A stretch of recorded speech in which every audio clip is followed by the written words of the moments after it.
Hey everybody, Vanny001 here. I'm showing you how I edit my videos. A lot of people have asked me in the past how I do it, so I thought I'd actually make a video showing you how I do it. So I use Sony Vegas Pro 11, and it is a legit copy if some of you are wondering. So I'll start out with the basics. Okay, you've got your watermark. You will see it in my videos. Easy to do in Photoshop. Just, make sure the opacity's down. And then I've got all these collapsed at the moment. These little tabs here, they collapse. Just save space. No real big thing. Alright, that's kind of basic stuff. So I'll show you exactly how I get the footage looking clean. Now, if you are capturing, you'll have to know this. Okay, you'll have to know when you're editing to go into the properties and disable resampling. Now, doing that, it gets rid of all the ghosting that happens between the frames. You have the smart, it will be on default, it will be smart resampling, and there'll just be, ghosting between frame after frame. Get a nice crisp feel to the video. You put the disable on, and you go into your effects.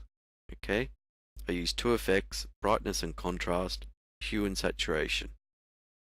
Okay, hue and saturation levels. Okay. I'll get this preview a little bigger. Oh, there it is. Kind of jink this around a bit just over here, off screen a little bit. But as you can see, if I take this off, you see kind of it goes a bit grey. There's a real grey kind of look to the video.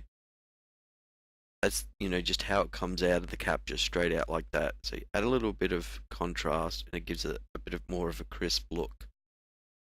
Now you see the saturation levels. They're not too noticeable. You can see a little bit just around here. You can crank it up a bit, but I wouldn't recommend that. Okay? So that's pretty much all I do with that.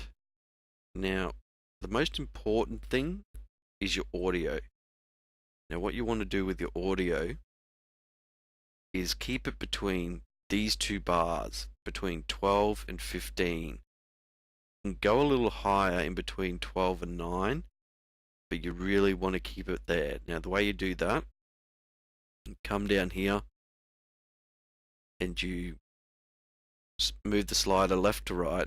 I usually keep it, I kind of adjust it, as I'm going, because sometimes I talk louder, sometimes I don't.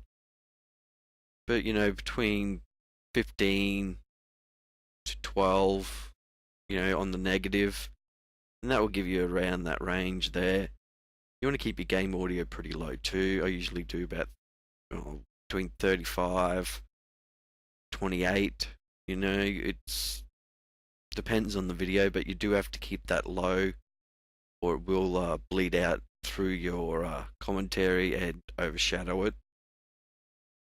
So this is the track options. Now I'll just show you that again real slow. You want this little tab here, track effects.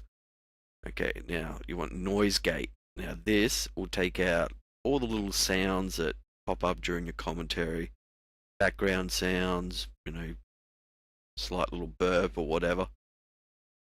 You want to keep that, just below your threshold. Like here's your threshold here. You want to keep it around here just to cut out that background sound. But you don't want to be cutting off, little bits of your commentary. You'll just have all popping coming in, like you'll have that kind of sound to it. One more thing you could do is add a little bit of an equalizer effect. Just make the audio a bit smoother. Take out some of the the echoing, put a bit more bass in there or something like that. So that's pretty much it. But, it's just the two main points. You want this has to be disabled. Okay, come here, just add your effects. I'll bring that window up. See them all here. There's your hue and saturation levels. There's your brightness and contrast. Just click add. Okay, and then easy thing to do is before you start editing your clip like I have here, make sure you add that, or you'll be going through and adding it to every single split clip. Okay, put your track in, go immediately to properties, disable the resampling, and that will do it for the entire clip. And then you can split it up in between, add your effects and that to the unsplit clip. It just saves a lot of time. And yeah, that's pretty much it. I hope that helps some people. If you have any more questions, I'll try to do another video and help you out with that. So I'll catch you again next time. Thanks for watching.